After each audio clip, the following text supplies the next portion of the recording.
Tell us about Bob Snow, who he was, and what he did for Church Street. He's amazing.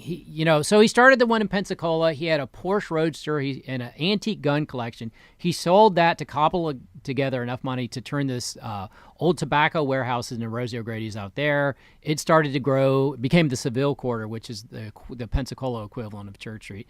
And then he came to Church Street, to Orlando to do one. The story is he was staying with a buddy in Winter Park and couldn't find a place, and then he was taking a taxi cab to Herndon Airport where he left his airplane, and he asked the taxi cab driver, is there anything old in this town? He says, there's this old train station.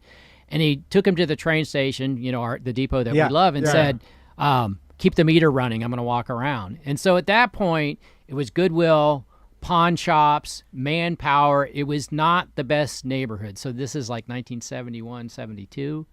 And he saw potential because all these buildings had really good bones. They were built in the 1920s. Well, Not me. Worst bones in Orlando. Soft. Already had a hip replacement. The Bumby building goes back to the 1880s. That's the building right across from the depot. It's still there. It was Hamburger Mary's last. Yes. Yeah, that was there. He saw potential, and then he said he knew he found the spot.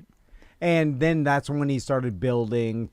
Started with Rosie's, Apples, Lily's, Fogg's, went across the street to Cheyenne, then built the Orchid Garden, Crackers Restaurant, the wine cellar. So he basically owned everything.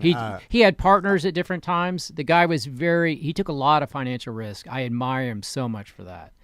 Oh, yeah. Old Gambling Snow. That's what I like that man. Yeah. Got ice in his I'm veins. Bob Snow. I got Bob Snow. Got ice in my veins. But Cool when he sold out, he cashed in big time. I think they sold it for $161 million. Oh, wow. Which was the 1980s money. That's real a lot.